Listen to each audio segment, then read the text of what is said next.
Case को लेकर इस वक्त की एक बड़ी खबर आपको बताएं। 3 दोषियों ने इंटरनेशनल कोर्ट ऑफ जस्टिस यानी कि आईसीजे में अपील कर दी है और इस अपील के जरिए फांसी पर रोक लगाने की मांग की गई है। ये 3 दोषी हैं अक्षय, पवन और विनय, जिनकी तरफ से इंटरनेशनल कोर्ट ऑफ जस्टिस में फांसी रुकवाने की अपील की गई है। निर्भया केस के दोषी जिन्हें 20 मार्च को फांसी होनी है, उनकी तरफ से अब इंटरनेशनल कोर्ट ऑफ जस्टिस में अपील की गई है। अपील कर कहा गया है कि फांसी को रोका जाए, फांसी पर रोक लगाने की मांग की गई है। ये 3 दोषी हैं अक्षय, विनय और पवन, जिनकी तरफ से यह अपील अंतर्राष्ट्रीय अदालत में की गई है। 20 मार्च जब फांसी का दिन नजदीक आ रहा है, जब सारे कानूनी विकल्प खत्म हो चुके हैं, 7 साल और 3 महीने से इंसाफ पाने के लिए लड़ाई लड़ी जा रही है निर्भया के माता पिता के द्वारा, एक अदालत से दूसरी अदालत, और जब सारे विकल्प खत्म हो गए, जब पूरा देश ये मान रहा था कि अब 20 मार्च को फांसी होने से कोई नहीं रोक सकता, ऐसे में एक और नया विकल्प ढूंढा गया दोषियों के वकील की तरफ से। निर्भया के दोषी 4 दोषियों में से 3 दोषियों की तरफ से इंटरनेशनल कोर्ट ऑफ जस्टिस में अपील की गई है।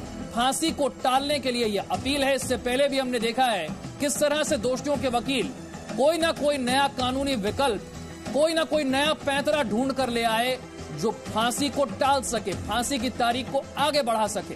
ये जो तारीख आई है, ये भी 4थी बार में तारीख आई। महेश गुप्ता ताजा जानकारी के साथ। Mahesh, international court of justice में 3 दोषी गए हैं, क्या यह मामला आईसीजे के अधिकार क्षेत्र में आएगा? देखिए, जो उनके वकील हैं, ये इस बड़ी वाहियात टाइप की एप्लीकेशन लगाते रहते हैं। उनका मेन मकसद मीडिया में भी बना रहता है।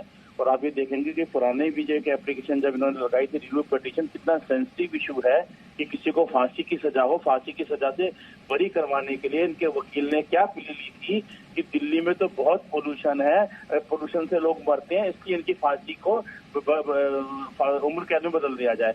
मतलब एक वकील लॉ ग्रेजुएट होकर किस टाइप की तो ये लोग दलीलें लेते हैं। और कोर्ट ने भी अपने उस ऑर्डर में जब रिजेक्ट की थी इनकी ये रिव्यू पिटीशन, उसमें लिखा था कि किस प्रकार की इन्होंने वाहियात अपने लीगल वो ली थी। इसी प्रकार से कहीं ना कहीं कुछ ना कुछ ये एप्लीकेशन लगाते रहते हैं। इसके कहीं कोई मायने नहीं है। इस आधार पे 20 तारीख वाली जो 20 मार्च को फांसी की डेट निकली हुई है, डेथ वारंट निकला हुआ है, उस पर कोई असर नहीं पड़ना है।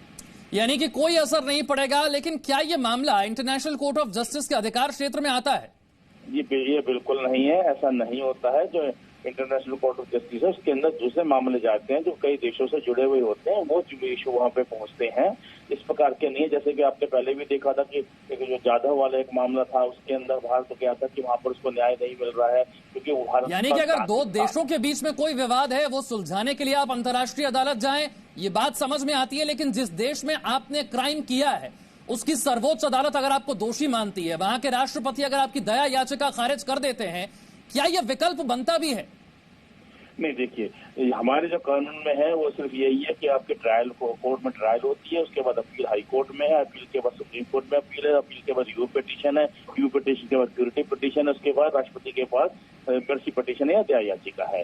बस इसमें कहीं कोई खामी रह जाती है। यानी कि महेश, आप ये कह रहे हैं कि 20 मार्च को जो फांसी होनी है, उस पर कोई असर नहीं पड़ने जा रहा है इस अपील से? ठीक है, इससे 1% भी कोई असर नहीं पड़ना है। इनके वकील तो अपने मुंह से कहते हैं कि हमारी याचिकाएं डिसमिस होती रहती है, पर हमारा काम तो है इनको लगाते रहना।